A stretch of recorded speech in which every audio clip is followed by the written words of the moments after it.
Time now for our series, Cracking the Kid Code. And how hooked are your kids on their phones? TJ Holmes is here. And TJ, you and two teens, you gave up your phone for an experiment. Yes. And how did that go? See, this was scary. We always talk about people being hooked on their phone. That's one thing. But I saw how people physically, your body reacts just by a simple ping. That little thing can set you off and stress you out. I'm a little stressed already. A little stressed, okay, but that's not something you want your kid to be going through all day long. Your phone, a gateway to friends, work, and fun.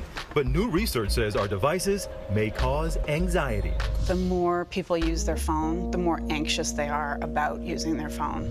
Nancy Cheever's research at California State University would make any smartphone junkie shiver. It suggests our phones are keeping us in a persistent, anxious state where the only fix is the phone. So if you're constantly connected, you're going to feel anxiety. And the more people feel anxiety, that can lead to other things like mental health and physical ailments. So how much phone anxiety are we experiencing?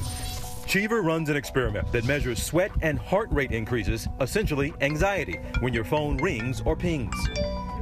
To see it in action, we enlist two teenagers and me. Tell us it's gonna be fun, right?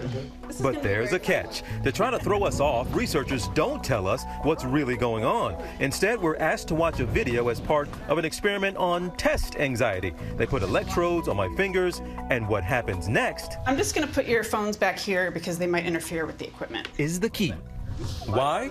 With the phones out of reach, Cheever's team is now able to track any changes in our heart rate and even measure perspiration as she calls our phones and sends us text messages that we're not able to look at.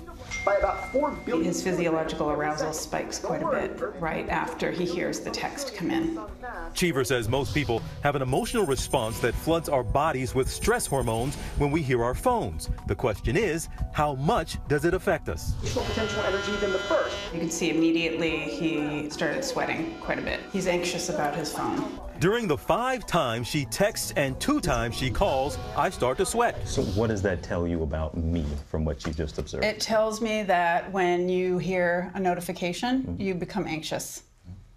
Yeah. Well, you're the one that took my phone from me. If you let it sit there. Now for the teens. First up, Kiki. Okay, I'm gonna go ahead and text her. Most contemporary physicists. Whose biggest response is 4 times higher than mine. And she's really reacting. Yeah, and it keeps going up here. My goodness. Then Gabby has the highest stress response of all of us.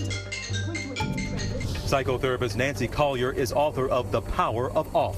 How much damage is being done to a child who is putting themselves through that level of anxiety? Let's meet in 30 years, Wow. and we'll know the answer to that. You think we're in trouble down the road? I do.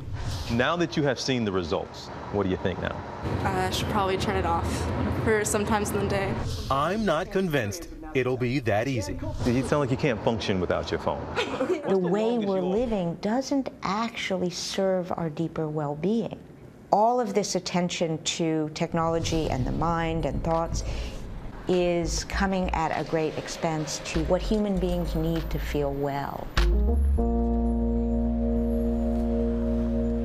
Okay, so there could be some consequences down the road. The generation we have now, they're the guinea pigs. Yeah. We've never gone through this before. We could see maybe higher levels of depression and loneliness because we're so caught up in this device that they might be missing the world around them. But as an adult, you need to realize your kids kind of learn from you too. And I had to learn to personally turn my phone off at night. Try not to pay attention to it when you're with your family and kind of have some downtime from it. Just like everything else, we are setting the example for them. If they see us, and there's so much importance in this versus cooking dinner or having a conversation with them, they're going to pick up on their behavior. Now, we asked our audience as well out there, like, can you go without your phone for 5 minutes? Well, hopefully so, right? But 85% did respond and say yes, they could go 5 minutes. 85% said yes? 5 minutes. Can you go without your phone for 5 minutes? 5 minutes.